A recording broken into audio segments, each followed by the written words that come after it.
ہم کریں گے ہر مظلوم کی حمایت۔ السلام علیکم، میں ہوں حرین فاطمہ اور آپ دیکھ رہے ہیں حمایتی نیوز HD چینل۔ نظر ڈالتے ہیں آج کی اہم خبروں پر۔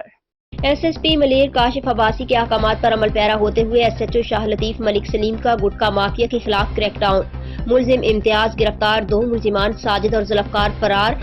کراچی احمدین حمایتی کی رپورٹ۔ SSP ملیر کاشف عباسی کے احکامات کی روشنی میں SHO شاہ لطیف ملک سلیم کا گٹکا مافیا کے خلاف کریک ڈاؤن کرتے ہوئے 1 ملزم گرفتار جبکہ 2 فرار ہو گئے۔ تفصیلات کے مطابق تھانہ شاہ لطیف پولیس نے غریب آباد نئی آبادی نزد TCF اسکول کے پاس گٹکا ماوا بنانے والوں کے خلاف کریک ڈاؤن کرتے ہوئے 1 ملزم امتیاز ولد غلام سرور کو گرفتار کر لیا جبکہ اس کے 2 ساتھی ساجد اور ذوالفقار موقع سے فرار ہونے میں کامیاب ہو گئے۔ پولیس نے موقع سے 50 کلو چھالیاں، 60 ماوے کی پوڑیاں، 2 سفید چونے کی گولیاں، 4 کلو پارسل پیپر رول مشین اور ٹب برآمد کرتے ہوئے ملزم کے خلاف مقدمہ درج کر لیا جبکہ اس کے فرار ساتھیوں کی تلاش جاری ہے۔ علاوہ ازیں SHO شاہ لطیف ملک سلیم کا کہنا تھا کہ میں اپنے تھانہ کی حدود میں کسی قسم کی کوئی غیر قانونی کاروبار یا جرائم کو بالکل پنپنے نہیں دوں گا، خصوصی طور پر زہر کی تیاری اور اس کی فروخت کرنے والوں کے ساتھ آئینی ہاتھوں سے نمٹا جائے گا۔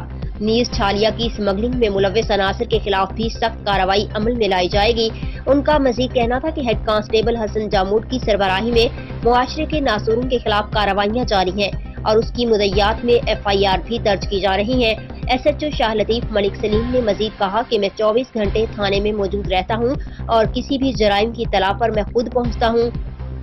انہوں نے مزید بتایا کہ SSP ملیر نے ضلع بھر کے SHOs کو متنبع کیا ہے کہ ضلع ملیر سے تمام جرائم کا فوری خاتمہ کرتے ہوئے اس میں ملوث عناصر کو فوری قانون کے شکنجے میں کسے، لہٰذا تھانہ شاہ لطیف کی پولیس بھی مکمل طور پر چوکس ہے جبکہ علاقے میں مخبروں کا جال بھی بچھا دیا گیا ہے تاکہ کسی بھی قسم کی غیر قانونی کاروبار میں ملوث عناصروں کے خلاف کارروائی عمل میں لائی جائے اور انہیں قانون کے کٹہرے میں کھڑا کیا جا سکے۔